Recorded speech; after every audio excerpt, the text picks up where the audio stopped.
We went up to the Farmington, New Mexico area to show the people in San Miguel County what it would look like if our county commissioners allowed fracking. But since I'm a vaccine poison veteran, and think of Dad up there on that farm, that organic farm, we had clean water until the industry came in and polluted it. As a child, I remember the clean water that we had. We had springs, and that's the saddest thing I've ever run into right there, is that spring went dry. That was due to methane gas development, and they were pumping the water out to get the methane gas.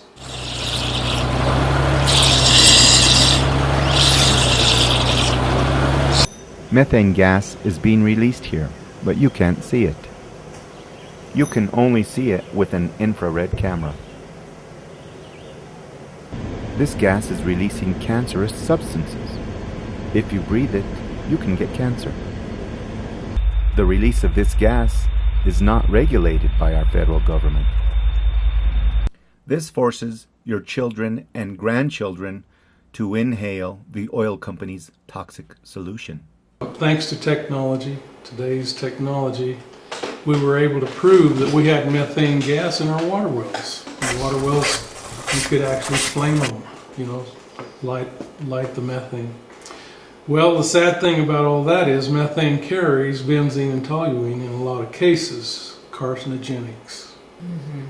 So, fortunately, we were able to get the Oil Conservation Division involved, and we had what was called a water fair. And out of 140 water wells tested, I think there was like 40% of them had the methane, If it weren't for the help of the farmers, the local farmers were getting methane in their orchards, in their pastures, in their fields. If they hadn't cooperated with the Clean Water Coalition, which that's why the Clean Water Coalition was formed. I mean, we had open pit dumping. It was just going right into our subsurface water, Mm-hmm. And it was really an oily, gunky mess. It was going right down into the water tables. That's no longer. I mean, they have to line their pits, and they weren't happy about it. But it seems as though us middle class, grassroots, working class, we have to defend ourselves. So how is your water today? It's not even usable as far as I know. On our farm, it wouldn't be usable. I would just have to say it has been destroyed.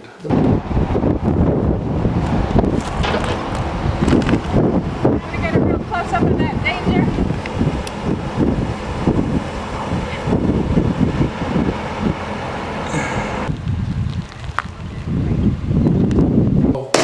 We're going to run out of water. I think we have run out of water. So water is a very, very, very precious commodity.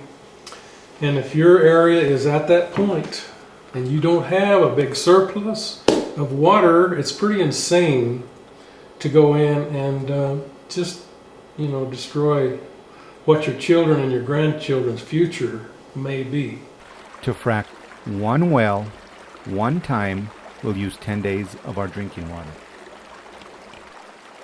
This well can be fracked 15 times using 6 months of our precious water. I remember my mother standing at the sink trying to get a drink of water. I was seeking fame and fortune. I was in the music business then in Nashville. And I was on vacation, and it breaks my heart to think of my mother standing there trying to drink that crap. Now, it probably had benzene and toluene in it. And my mother died young, 65 years old. And my dad, he was drinking it too. They were all drinking it, but their health really went downhill after those years. San Juan County has 5% of the population in New Mexico. However, they have 20% of the cancer rate. We better get out of here. Any other cancers? Lots of other cancers, a lot of strange and weird cancers like cancer of the eye, cancers of the bone, brain cancers in young children, eye cancers in young children. And my friend, now deceased, she had bone cancer, and they sent her to New Mexico University Hospital for treatments. The doctors there told her that the Tri-City area, which is Aztec, Bloomfield, Farmington, is epidemic for cancer because there is so much pollution up here from one source or another. I have read that there is a 200-mile contamination area from any pollution. You can smell the gas.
I couldn't get over how close they are to the houses when we took that ride yesterday on that road. Yeah.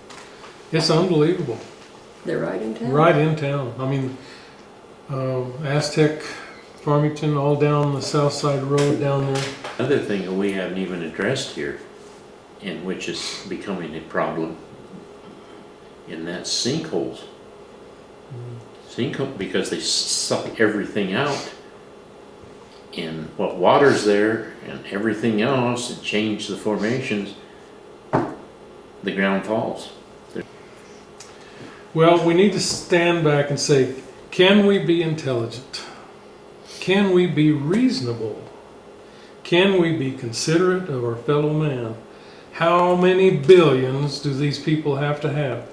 Over there, see where it just looked like the hillside just slid off in it? Slid down? Now what happened, Larry? I contributed the vibration of the compressor 7 compressors they put in this canyon. in this canyon right here, and they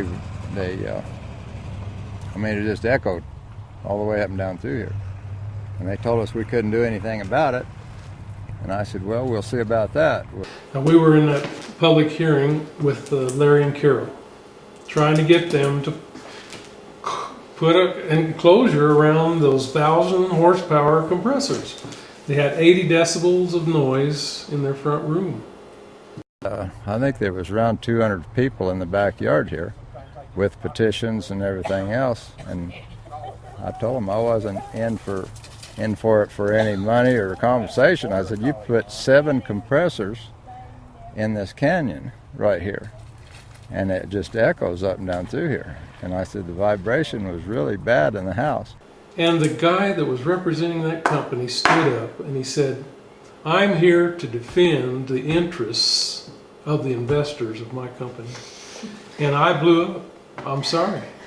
I blew up. I said, these people can't sleep in their home, and you're here to defend the interest of your stakeholders?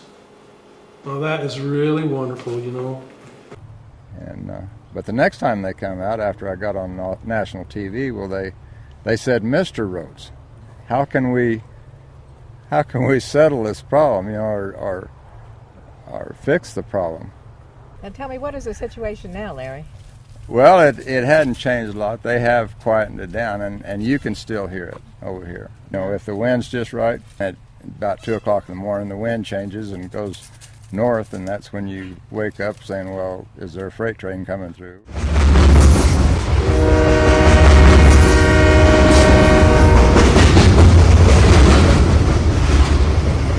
They don't. What is the name of that area? Crouch Gosh, Mesa. Mesa. Crouch Mesa. Crouch Mesa? Mhm.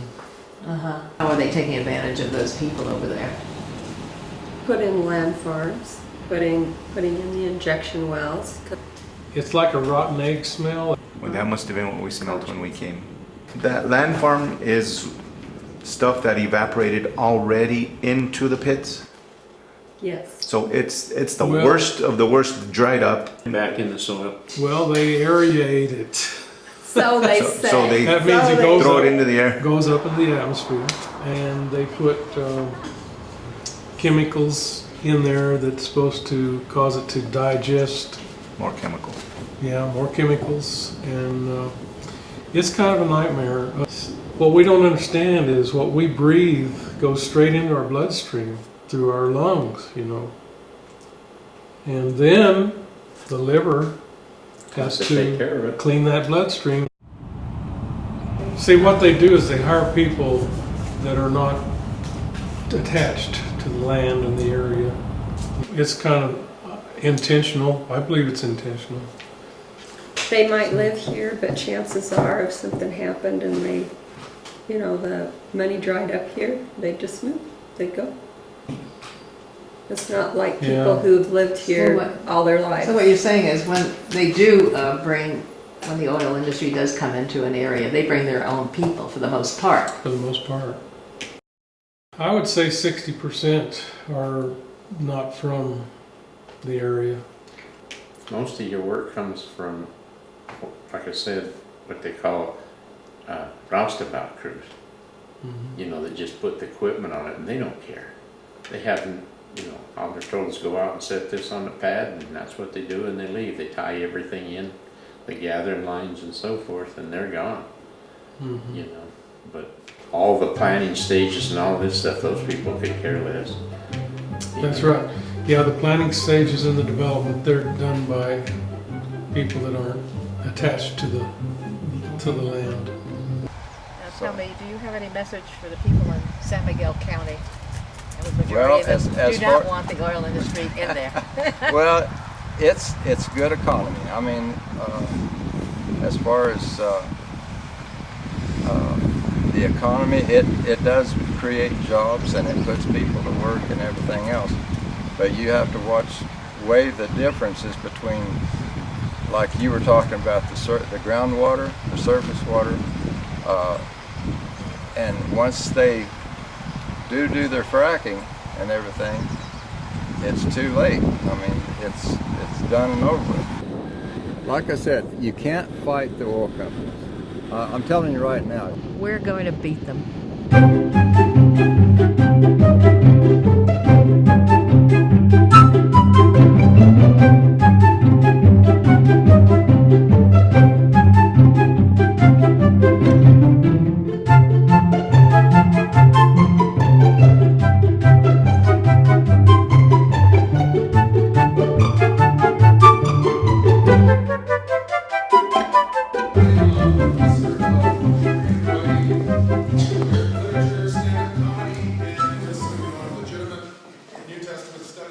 I grew up around oil and gas all my life. I've been inundated with it. It's surrounded me. I've been harmed by it, physically, mentally, emotionally. It's taken a toll on my life. It's taken years from my life. The chemicals that they've used that have been referred to are so toxic that they killed 2 of my healthy dogs. So and that's what you're going to get. When they put stuff in our water, when your children start getting sick, when we start getting sick, and the doctor wants to know what's in our system, they are protected, not us. And that's why we cannot let the Pandora's box get open. They will come in, and then they will be unstoppable. Before they come in, we can stop them. Can any of these problems that we're facing be solved through regulation? If you're thinking that regulation's kind of okay, consider this. Every environmental disaster that's happened with big oil has happened within a regulatory environment. Do you think that British Petroleum wasn't regulated when they destroyed the Gulf? Do you think that Exxon wasn't regulated when they took out the Alaska shoreline? Yeah, the Exxon Valdez spill. Regulation does not prevent harm. I can't be held for treason or anything else because I'm a Native American. I'm a sovereign Indian, just like those land grant people. See? And when each and every one of you in this room was born, when you were conceived, you were a sovereign entity. But you were brought into a corporation called the United States of America. And you were told, this is what you are, and you better damn well be patriotic about it too. Even if we frack in your backyard. Let's give a warm appreciation for all of us here. We can take back our communities. Let me describe a fracking field.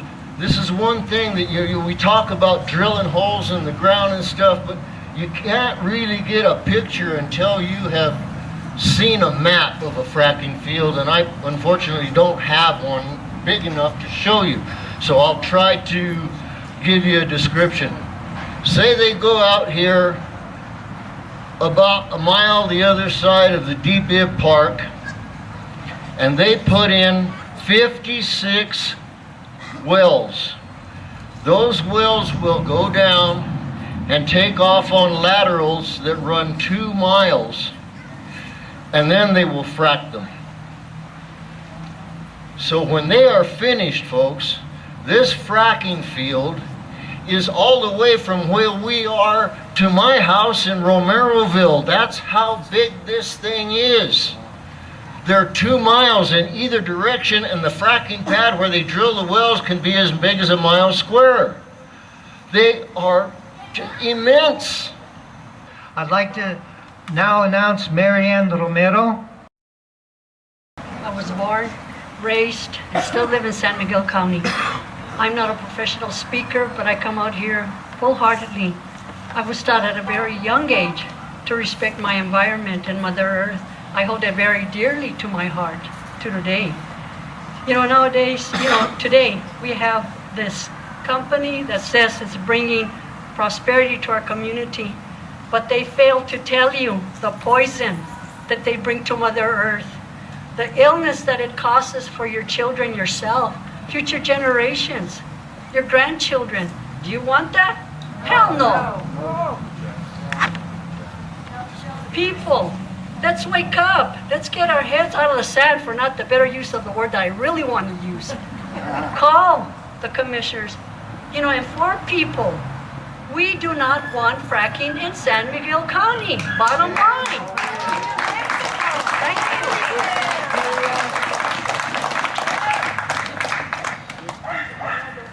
No fracking way in New Mexico.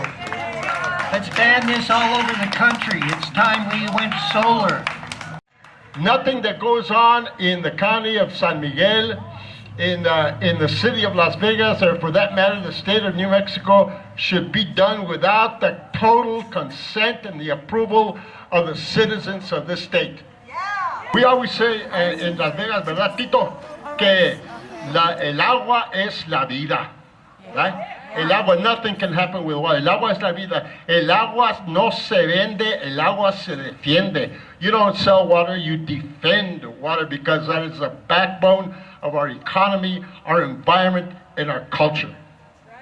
I'm going to point my finger with great admiration at Miguel Pacheco. Miguel has been driving around with signs banning hydraulic fracturing for 6 years. And he was the guy that put me on the spot and said, hey, no way. No, we're going to stand up and we're going to be proactive. We've got this incredible group of people, and it's building. And what we are finding that we have to do is we have to build our community. That's why these ordinances are called community rights ordinances. It starts on the local level, And it moves up, it pushes up. It's the people, it's the grassroots organizing that is so important. The rumor in this community for the last 40 years that I'm anti-Anglo. But I am not, obviously. Maybe a little bit, but I'm anti-Anglo for those that come to exploit our community, those that come and condescend to us, and those that destroy our way of living that we've lived here for 500 years. Now I'd like to introduce Rock Lievedi. Violence against women increases in any boomtown of fracking. Methamphetamine becomes a major issue. How do you think these oil men can work so many hours, so many days a week? The jails fill up like crazy. The boom bust. Trailer parks and apartment buildings will go up like crazy, and then they'll be vacant once the industry leaves. It goes on and on and on and on. We can have alternative energy center. Miguel's been talking about this. This alternative energy center that we want to build at Macario Park, and teach our children how to build solar panels and how to do this. We'll teach them and educate them, and we can power all our city buildings, all our county buildings, and all the money that we'll save. We can put windmills up, but they've got to be community-owned windmills and not the industrial size. And we have to own them. It starts at you voting, you guys going out there, getting your people on board who are going to win those elections. And we had to, in Monarch County, had to actually build our own commission to get this community rights in place. What happened was oil and gas was a platform that I ran on. When we passed the oil and gas ordinance, people were asking why I did that. And I said, that was my platform. I said, I told you I was going to do that. Why would you be surprised that I did that? So you get that pushback. You know, you get a lot of politicians, they run on certain platforms and they don't do what they say they're going to do. I consider myself a public servant, not a politician. The Planning and Zoning Committee recommended a 2-year moratorium before allowing fracking into San Miguel County. However, Commissioners Nick Ledger, Marcelino Ortiz, and Ron Ortega voted only for 6 months, while Arthur Padilla and Gilbert Sena felt a 1-year moratorium was necessary. This means that in January 2015, the oil and gas industry will be allowed to drill in San Miguel County. Trementina will be sacrificed, even though over 2,400 people signed a petition to ban fracking. We, the citizens, must not allow this to happen. Our water is at high risk for being poisoned, as well as the air that we breathe. Those commissioners who do not live up to their oath in protecting us must be unseated. We must urge our commissioners to pass a community rights ordinance, as hundreds of other communities have done in the country. This would allow us to take back our rights, which were stolen by the corporations. As my father once said, they don't make any more land, and once it's gone, everything's gone. Como mi papá me dijo, no más envenenan la tierra, ya no hay modo de hacer tierra nueva, no volveremos a tener tierra pura.